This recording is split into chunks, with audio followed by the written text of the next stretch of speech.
بسم الله الرحمن الرحيم. السلام عليكم ورحمة الله وبركاته. بسم الله الرحمن الرحيم. اللهم صل وسلم على سيدنا محمد وعلى آله وأصحابه أجمعين. Saudara-saudara yang Allah muliakan, sahabat-sahabat Rasulullah sallallahu alaihi wasallam merintis Islam bersama Rasulullah dengan berbagai macam cara, dengan jihadnya, dakwahnya, dan tidak kurang dengan menyebarkan Islam dengan syair. Di antara sahabat Rasulullah sallallahu alaihi wasallam yang dikenal banyak membangkitkan semangat Islam melalui syair adalah Abdullah ibnu Rawahah. Figur ini mempunyai banyak keutamaan. Bahkan beliau merupakan antara sahabat Ansar yang sangat setia kepada Rasulullah sallallahu alaihi wasallam dan Islam.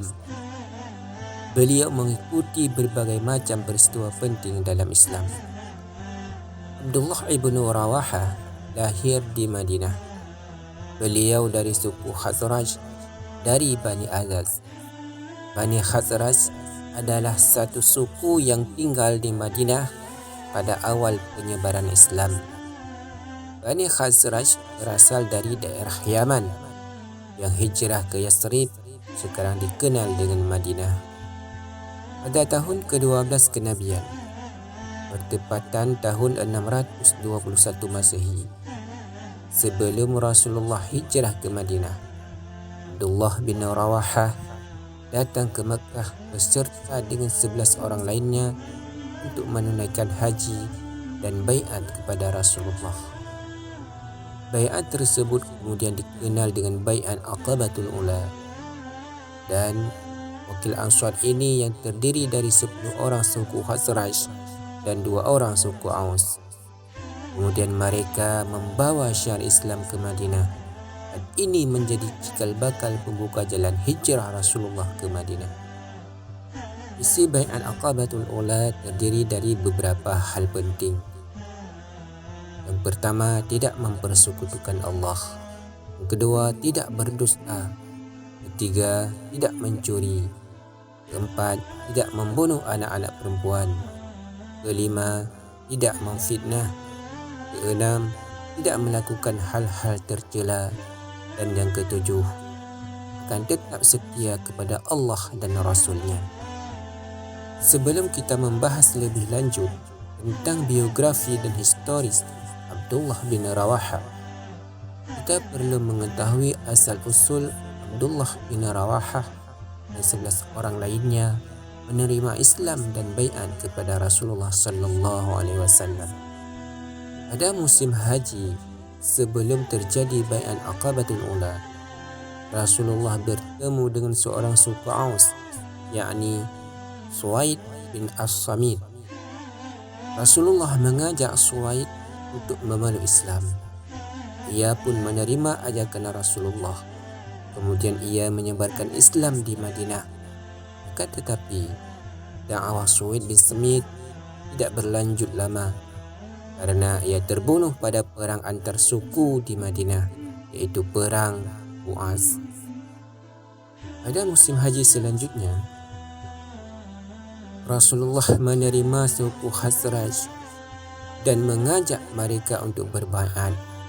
Dan sudah tentu, sebelum mereka berbaiat, mereka telah mendengar tentang Islam dan Nabi Muhammad melalui dakwah Suwaid bin Samit.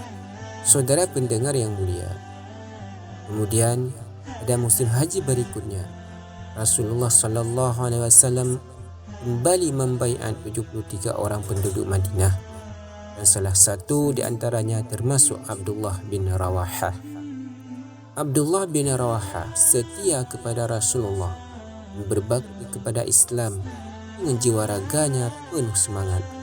Beliau antara sahabat Ansar yang banyak membantu Islam, menguatkan sendi-sendi Islam di Madinah, berisai dari kejahatan orang-orang jahat.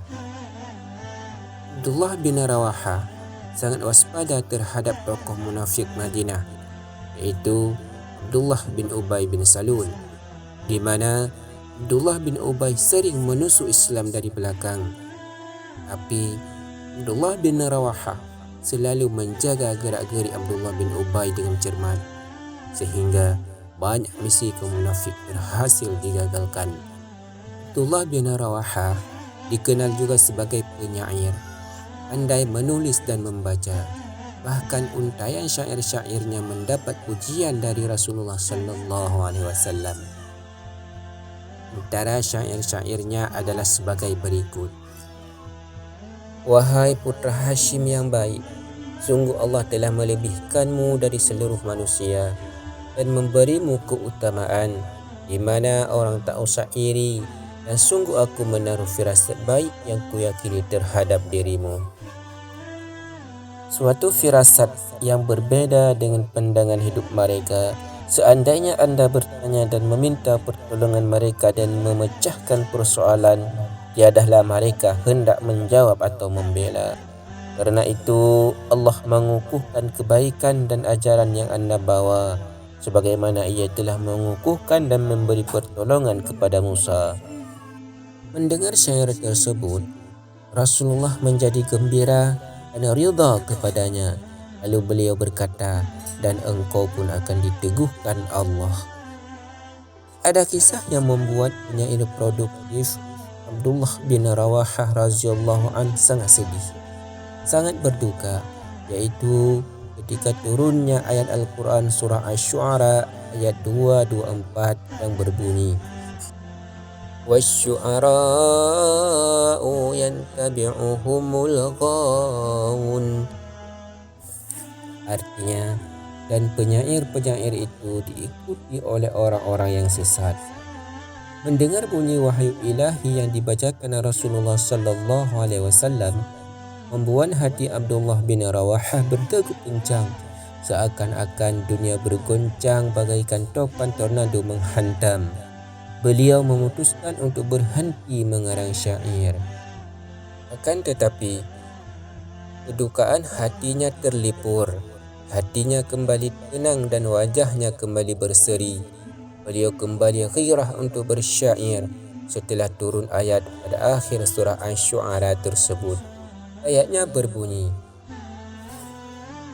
Illalladzina amanu wa amilu salihati wa dzakarullaha katsiran وانتصروا من بعد ما ظلموا وسيعلم الذين ظلموا أي منقلب ينقلبون.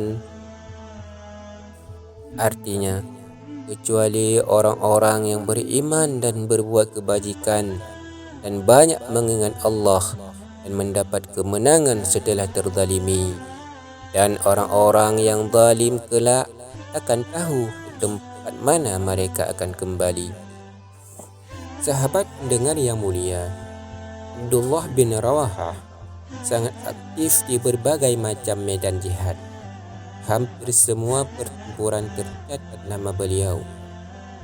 Perang Badar, Perang Uhud, Perang Khandaq, Perang Hudaybiyah, Perang Khaybar, Umrah Al-Qadha, dan Mu'tah. Bahkan pada Perang Mu'tah menghadapi pasukan yang jauh lebih besar dari kaum muslimin, Abdullah bin Rawahah ditunjuki sebagai salah satu dari 3 orang panglima besar. Keberanian pahlawan syuhada Abdullah bin Rawahah membuat kita begitu terharu. Bulu-bulu roma seakan terbang. Beliau orang pertama yang keluar untuk berjihad dan yang terakhir kembali dari medan jihad. Dalam Perang Badar, beliau menantang kafir Quraisy dengan pedang. Asir bin Zaram pernah mengorganisir kafir-kafir Quraisy untuk menantang Rasulullah. Kemudian Rasulullah sallallahu alaihi wasallam mengutus Abdullah bin Rawahah dan beberapa pasukan berkuda.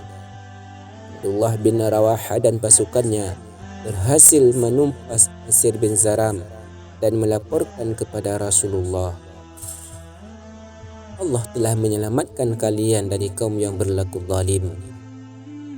Ibnu Rawahah pernah ditugaskan untuk menggantikan Rasulullah di Madinah kala Rasulullah keluar untuk berjihad.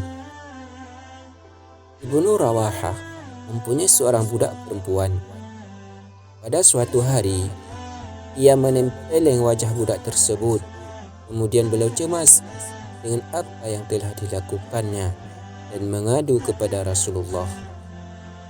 Rasulullah menanyakan tentang budak tersebut.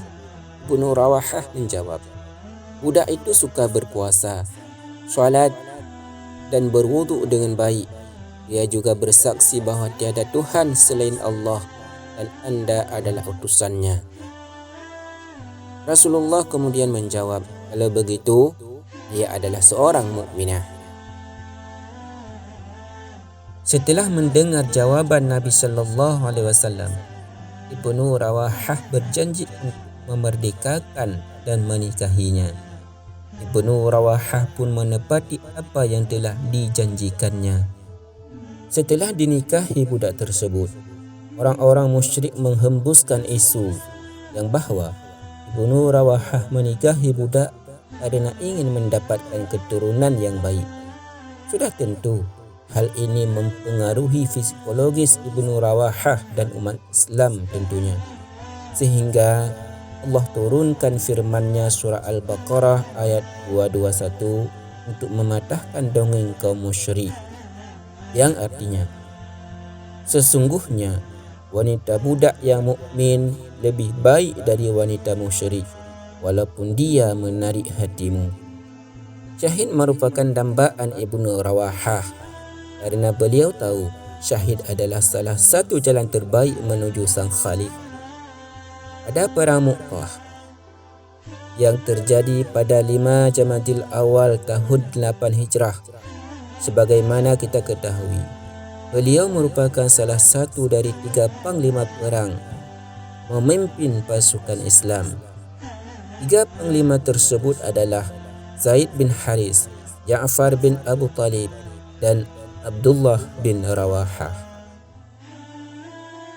Sebelum perang meletus, Ibnu Rawahah berdiri dalam keadaan siap bersama pasukan Islam yang berangkat meninggalkan kota Madinah. Beliau berdiri tegak dan mengucapkan syair pembakar semangat jihad.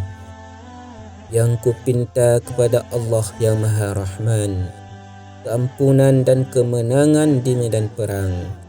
Dan setiap ayunan pedangku memberi ketentuan bertekuk lututnya angkatan perang syaitan. Akhirnya aku tersungkur memenuhi harapan mati syahid di medan perang. Pada perang Mu'tah, sekitar 20,000 personil pasukan Muslim menghadapi pasukan Bizantium Romawi yang sangat besar, yakni 200,000 personil di bawah Kekaisaran Heraklius. Pada pertengahan pertempuran, Ibnu Rawahah syahid menuju harapannya yang dicita-citakan, menyusul Zaid bin Haris dan Ja'far bin Abu Talib. Beliau datang sebagai pahlawan, kembali sebagai syuhada. Saudaraku yang Allah muliakan, Abdullah bin Rawahah merupakan figur hebat. Masih sangat banyak historis Ibnu Rawahah yang gagah perkasa, sahabat radhiyallahu anhu yang taat kepada Allah dan Rasul-Nya. Semoga perjuangannya membela Islam bisa menjadi pembakar semangat bagi kita berani mengatakan hak itu hak dan batil itu batil. Mudah-mudahan kita menjadi saksi sejarah atas keikhlasan Ibnu Rawahah. Allah tinggikan derajatnya dan selalu bersama Rasulullah sallallahu alaihi wasallam dalam jannah. Amin ya rabbal alamin.